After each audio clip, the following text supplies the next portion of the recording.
So I don't know if I got the Santa hat. That's kind of cool. You did get the Santa. I fought for it, but I got to say, even now I'm looking at it and yours does have ears. Yeah, I'm rocking the ears. I got two. Do you remember Elf, like when he sees the Christmas tree for the first time? God, and he just jumped on it. Just go for it.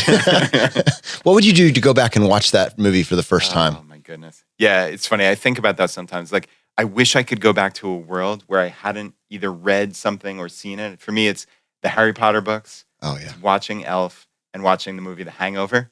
I would give anything. Those three? Why those three? are the three. Because they are the first time you do it. It's like this singular experience. But like, have you ever tried to watch The Hangover a second time? It doesn't age well. It does not even remotely age well. Like, it's Except terrible. for Mike Tyson. The fact that Mike Tyson was in it basically made... And the tiger, right? All right. So Christmas greeting. Well, I celebrate Christmas. Yeah. That's a huge part. For many people, maybe for you, Brad, do you guys celebrate Christmas? Yeah, we've got so both Hanukkah and Christmas in my house. So, Nice. yeah, it's a very happy holidays. And to you, from our Choose FI family to yours, thank you so much for joining us over the last several years. And Merry Christmas, Brad. Happy holidays. Yeah. You have Happy that New Year. train that goes around the tree. When I was a kid, I had the train that went around the tree and it put little smoke into the air. True story. I went back. My son loves trains, so I actually went last night to go see if I could find a train to have run around the Christmas tree, and I found one. But then I realized it didn't have smoke, and that was really key. I don't know how it did this. It might even be dangerous to have a train that produces smoke, but I wanted one because I remember that as a kid. Anything that produces smoke in a house is probably dangerous. I'm up a pyro fire, there we go. And anyways, I found an electric one that looked absolutely perfect, and it was like $200, and I was like, that's a lot to spend. And I even then was almost like, well, you know what? Light a match. Yeah.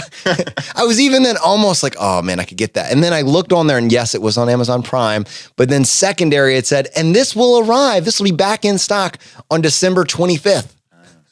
Probably somewhat less useful at that point. So much less useful. So my family does not have a train set going around the tree. Or if we do, it will not have smoke. Okay. Well, next year maybe. Do you guys do Christmas presents or holiday presents? Yeah, of course we do. What's your holiday gift giving practice? My gift giving practice is my wife Laura is amazing, and she does pretty much everything. So I don't honestly know, but no, I mean we. I haven't been in a retail store. Do they? Yes. How does this work? I am unfamiliar with such an idea. No, I mean we certainly. Yeah, I mean Santa comes at our house, and mom and dad give presents to the girls, and yeah, we have all our family. But yeah, I'd say it's mostly Christmas presents. I don't think we really do Hanukkah presents anymore. We did when I was younger, but. Yeah, that's kind of the deal. So I'm the oldest of 5 kids.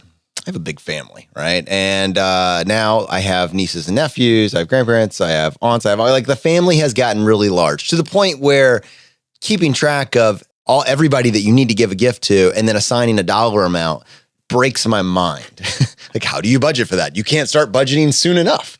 And so as I have additional nieces and nephews and additional kids, and I realize that there's some kind of reciprocity that is implied whenever there's a gift-giving season.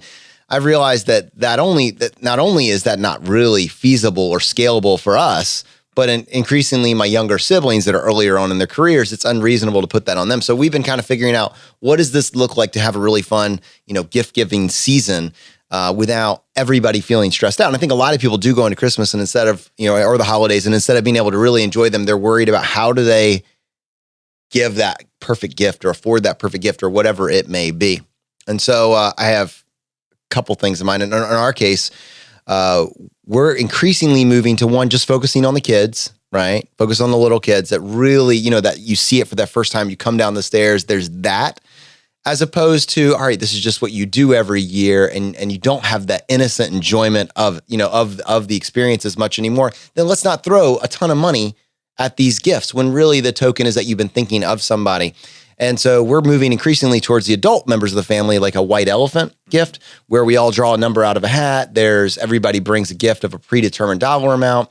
There's some drawing or lottery system, and then you go and you pick a gift and there's an exchange mechanism. You can really be creative with it, and that's scaled down. The other thing, and this is what I suspect Laura does, although you don't really have any insight into her process, is purchasing these gifts throughout the year, knowing that Christmas is coming every year and doing it heavily reduced or subsidized prices. Yeah, and that is unquestionably what she does. And yeah, she kind of hoards all the presents in our master bedroom Have the closet. kids ever broken in? They have not. They are really good kids. They don't even like search through the house. I know we did that when I was a kid. My brother and I would find every hiding place my poor parents came up with. Don't let your kids listen to this. You don't want to give them any bad ideas.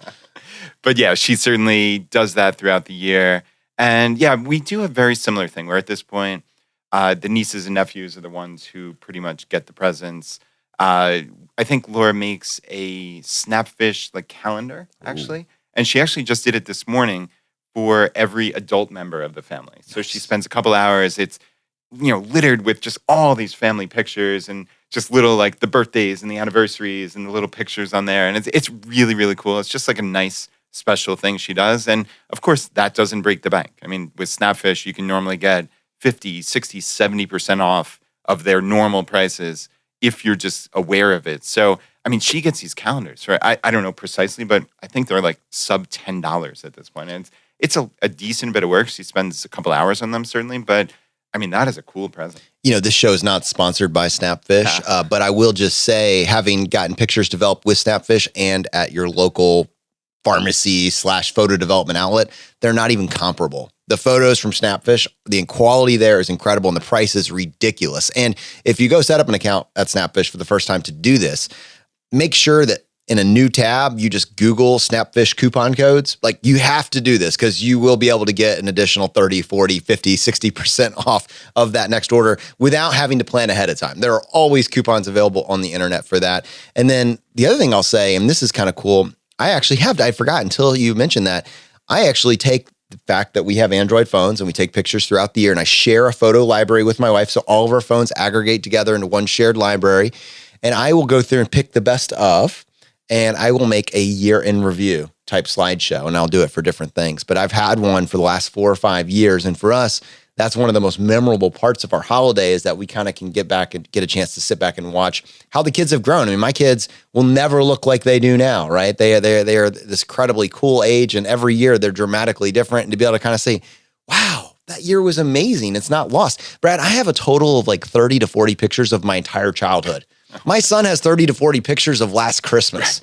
Right. Of last month. And it was just a month.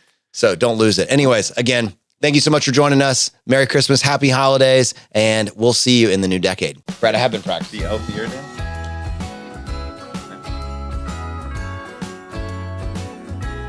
You can do the pseudo floss.